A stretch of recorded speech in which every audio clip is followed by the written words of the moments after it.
appeal given. No hesitation. অবৈধ bowling action সাকিবকে নিষিদ্ধ করল ইংল্যান্ড ক্রিকেট বোর্ড।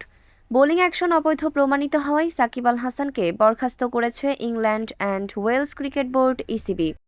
ক্রিকেট বিষয়ক ওয়েবসাইট ক্রিক ইনফো থেকে বিষয়টি নিশ্চিত করা হয়েছে। ক্রিক ইনফো জানায়, বোলিং অ্যাকশনে পাস না করা পর্যন্ত ইসিবি আয়োজিত কোনো প্রতিযোগিতামূলক টুর্নামেন্টে অংশ নিতে পারবেন না সাকিব। প্রায় ১৩ বছর পর গত সেপ্টেম্বরে ইংল্যান্ডে কাউন্টি খেলতে গিয়েছিলেন সাকিব। সমারসেটের বিপক্ষে সারির হয়ে একটি ম্যাচ খেলেন সাকিব। সেই ম্যাচের প্রথম ইনিংসে ৪ উইকেট ও পরে দ্বিতীয় ইনিংসে ৫ উইকেট শিকার করেন সাকিব। তাতেই তার বোলিং নিয়ে প্রশ্ন তোলেন আম্পায়াররা। এরপর লিগ কর্তৃপক্ষ জানায়, ইংল্যান্ডের ঘরোয়া ক্রিকেট বা কাউন্টিতে খেলতে হলে বোলিং অ্যাকশন পরীক্ষায় পাশ করতে হবে সাকিবকে। কিন্তু দুর্ভাগ্যজনক যে বাঁহাতি টাইগার অলরাউন্ডার সে পরীক্ষায় পাশ করতে পারেননি। লাফবরো ইউনিভার্সিটির ফল ঘোষণার পর ১০ ডিসেম্বর থেকে সাকিবের বোলিং নিষিদ্ধ হওয়ার সিদ্ধান্ত কার্যকর হয়ে গেল।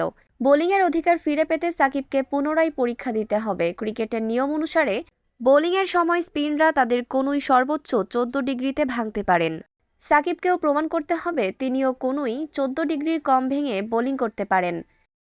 পেশাদার ক্রিকেটে দীর্ঘ সময় পার করেছেন সাকিব আল হাসান। জাতীয় দল ছাড়াও খেলেছেন বিশ্বের প্রথম সারির প্রায় সব ফ্র্যাঞ্চাইজি লিগ।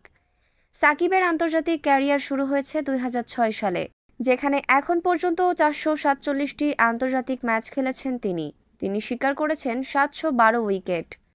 ঐশী সৃষ্টি, sports desk, Bangladesh news today.